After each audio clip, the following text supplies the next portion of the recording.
I found a dating app on my girlfriend's phone. She kept twisting her words, saying it was nothing serious. So I made a fake account, matched with her, and when she told me she was single, I invited her on a date and handed her divorce papers instead. I'm Joseph, 30M, and I live in Denver. For 3 years, I thought I had my life mapped out. I was with my girlfriend Louisa, who's 28F. That night started just like any other. We had some leftovers for dinner and settled on the couch to catch up on a show. About halfway through, Louisa snuggled under a blanket and fell asleep, with the TV softly humming along. I noticed my phone was charging in the bedroom, so I picked up her tablet to check the time. That's when I saw a little red notification from an app one hadn't thought about in ages. Matchmate. I almost ignored it, assuming it was just an old account or possibly spam. But something made me curious, so I tapped on it. Suddenly, Louisa's profile appeared, like a door I hadn't realized existed. There she was in a photo from last week, wearing that same cheerful yellow sweater from brunch. Another picture showed her at Sloan's Lake, hair in a messy bun, the sun highlighting her face.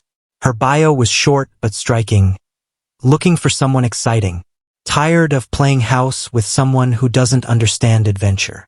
I read that line twice, feeling my hands warm up, almost too hot like I was holding them too close to a heater. I scrolled down to check her relationship status. It said single. Below that were messages from folks I didn't recognize. One conversation caught my eye. A guy named Brad had sent a clinking glasses emoji asking, "Is Friday good for you?"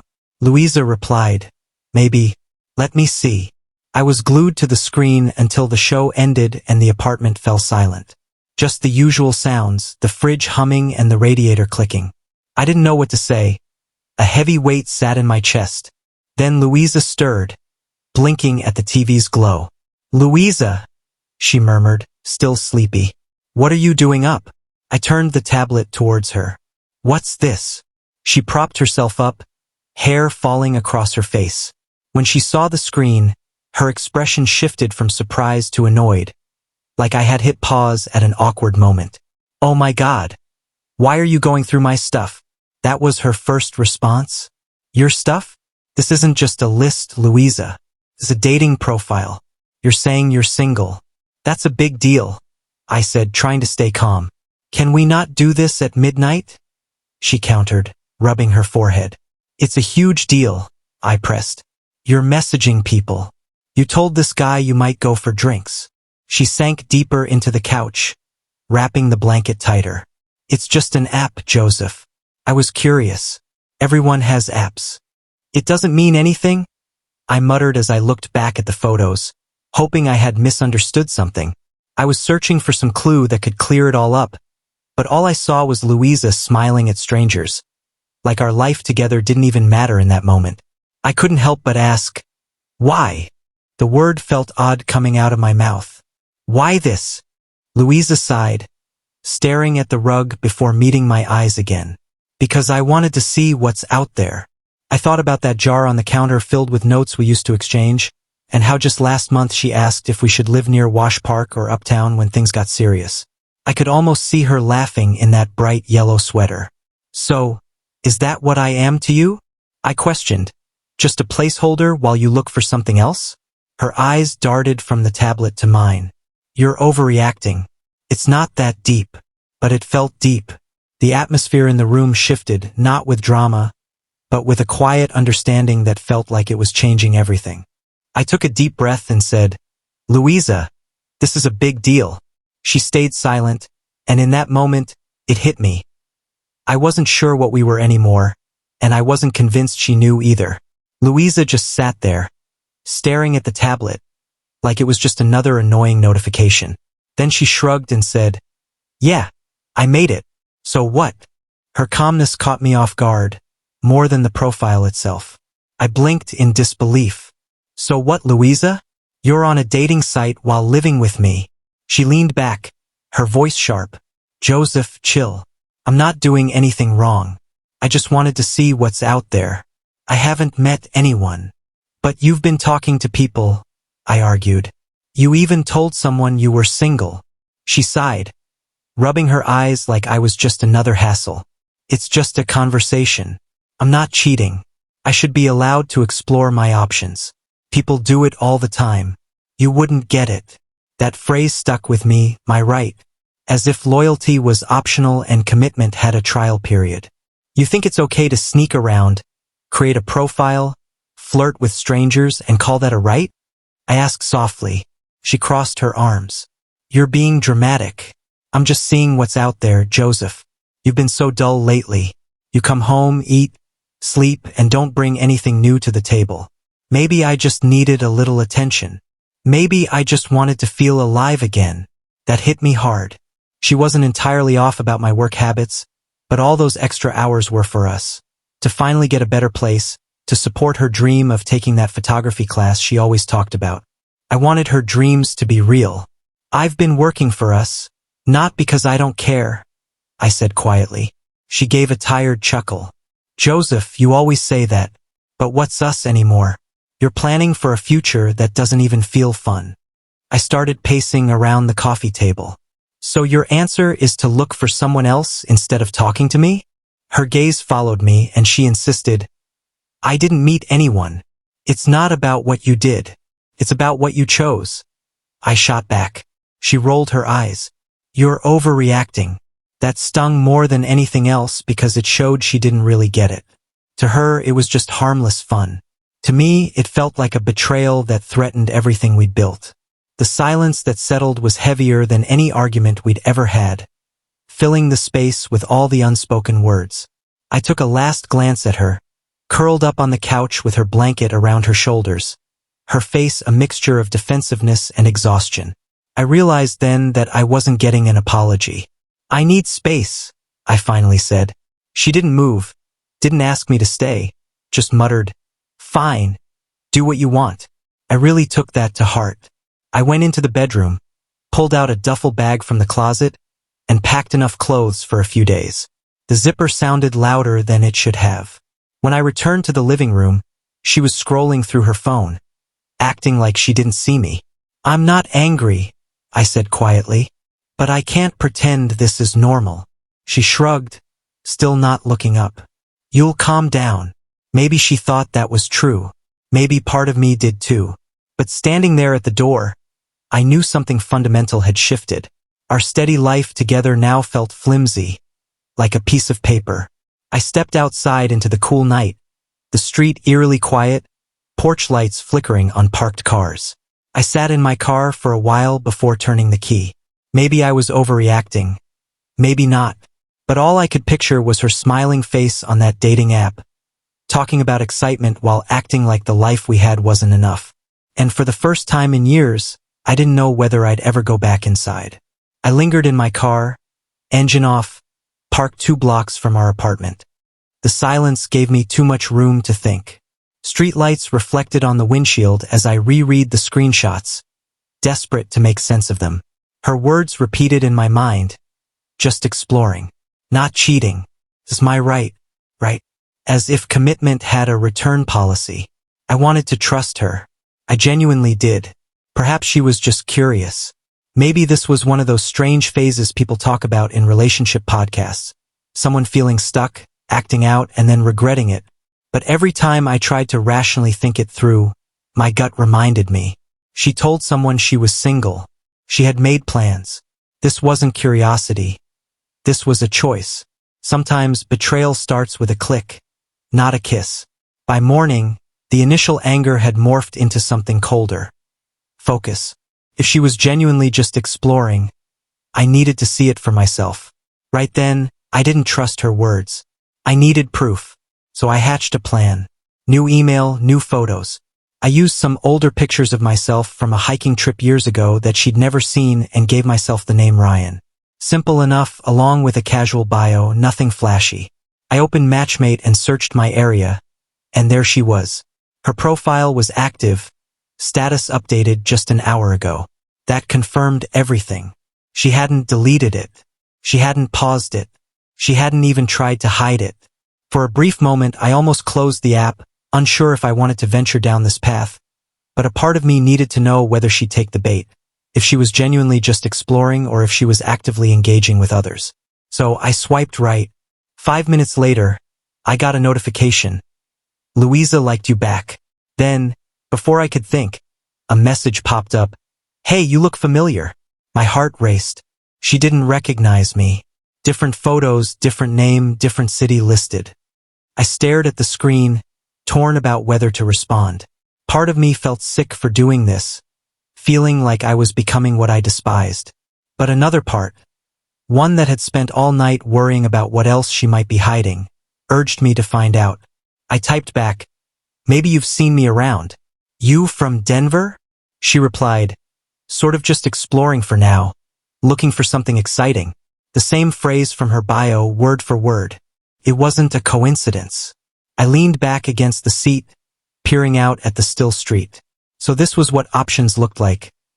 Messaging strangers, labeling yourself as single, smiling in new photos while your life was already intertwined with another.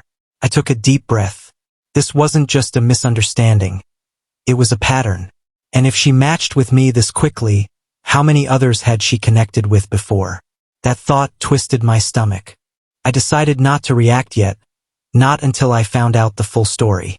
If she genuinely believed it was her right to explore, then I needed to see how far she'd gone, what she'd done, and whether she'd crossed a line that she couldn't come back from. I opened her profile again, examining every detail, every prompt, every response. And one thing became clear. This wasn't the only app she was on. Signs hinted at it, mentions of cross-platform chats, a linked email, phrases she'd never use in real life. That's when suspicion crept in. What if Matchmate was just one of many? The thought lingered. I knew I couldn't rest until I uncovered the truth. So I made a decision. The next day, when she left for work, I'd check her tablet again. I didn't want to invade her privacy.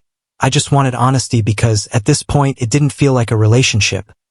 It felt like an experiment I hadn't consented to. The following morning, I watched Louisa go about her routine as if nothing had changed. She poured herself coffee, hummed a tune, even asked if I wanted a bagel. It was almost eerie how she could act so casually while I sat there, half listening, my thoughts still on last night's messages. When she left for work, I waited a little, then opened her tablet again. If I was going to walk away, I needed to be certain. I began with her browsing history. Most of it was typical. News sites, YouTube, shopping, but buried in there were visits to Elite Connect and SparkSoul, both dating platforms with logins linked to her email. My stomach twisted again. I clicked through. Same photo, same bio, slightly different captions, but the same searching tone. A version of her that didn't include me. She wasn't just exploring. She was invested. By now, the fake profile I'd made had gotten more messages. I checked the app on my phone. She'd responded, "Are you seeing anyone right now?" I typed, "Not really. It's complicated." Complicated? That's how she described our 3-year relationship? The one where we shared rent, groceries, and plans for the future? Any last doubts I had evaporated. I leaned back, trying to catch my breath. This wasn't a minor mistake or moment of curiosity. It was a quiet betrayal. She had looked me in the eye last night, insisted it was harmless, and then woke up this morning ready to keep going. By the time she returned home that evening, I had printed out the screenshots. Every profile, every message, every exploring for excitement line. I sat at the dining table with the tablet in front of me, papers spread out like evidence I never wanted to gather. The door clicked open. "Hey," she called out. "You're home early." I didn't respond. She turned the corner, saw the table, and froze. "Oh my God," she groaned. "You're still on this?" I looked up at her. "You told me it was just one profile, just curiosity. You lied. You have 3 accounts, Louisa. 3. You've been messaging strangers for weeks." She sighed, frustration creeping into her voice. "You're spiraling." "I didn't meet anyone." "Then explain this," I said, turning the tablet towards her to show the chat, the fake profile, my messages, her replies. Her face drained of color. "Do you recognize the guy you matched with?" I asked softly. "That was me." Her lips parted, but no words came out. She stepped closer, her eyes scanning the screen. "You made a fake account. I had to test you," I said. "You failed." She sank into the chair across from me, rubbing her temples. I didn't know it was you. That's exactly the point. You didn't even recognize your own boyfriend. You just saw someone new and decided to flirt. She shook her head, her voice barely more than a whisper. I didn't think you'd ever find out. I put the tablet down. And that's what makes it worse. You didn't care about the truth about me, just the attention. She tried again, her voice softer now. I wasn't trying to hurt you. I don't know. I wanted to feel something different. I really looked at her, not as the woman I thought I knew, but as someone who had checked out long before that night. You could have talked to me, I said, but you didn't want to fix anything. You wanted a backup plan. Tears filled her eyes, but I didn't move closer. I had seen those same tears after smaller arguments, when she wanted to skip the hard conversations. I was lonely, Joseph, she whispered. You stopped being fun. Everything became routine. I just wanted to feel wanted again. I nodded slowly. You wanted attention, and now you've lost something even more important, respect, and me. She reached across the table. Please don't leave. We can get through this, I thought. I can wipe the slate clean, go to therapy, whatever it takes. I looked at her hand, then back at her face. You made it clear that finding someone new was your focus. I'm just giving you that choice for good. Her eyes went wide, but I didn't stick around for any begging. I grabbed my bag, opened the door, and stepped into the hallway. She didn't follow. It was quiet. No shouting or door slamming. Just that heavy silence that hangs in the air when something's over. Not just because of one fight, but because too many little things added up. The weeks that followed flew by. I crashed at a friend's place, got a gym membership, and started seeing a therapist. Talking helped, as did the space. In the first week, I kept checking my phone, half hoping for some big apology. But it never came. By the second week, I stopped looking. And by week 3, I realized I didn't even need to. A month later, that weight I'd been carrying felt lighter, and I could finally breathe without rehashing that night over and over. Then one afternoon, while I was scrolling through Matchmate to kill some time, I saw her name pop up. Louisa, same face, but a new bio, learning from mistakes, looking for honesty. And a message, hey, didn't expect to see you here. Can we talk? I stared at that notification for a minute. Maybe she was being genuine. Maybe she wasn't. I'd never know. But I chose not to respond because I'd learned something she hadn't. Trust isn't a given. It's a choice. And once loyalty is treated like an option, it's only a matter of time before someone walks away. So, I deleted the notification, closed the app, and leaned back. It didn't feel like revenge. It felt like peace. The kind you find when you finally stop trying to fix something that's beyond repair. And that's how it ended. No dramatic confrontation, no last-minute change of heart. Just two people who stopped seeing the same future together.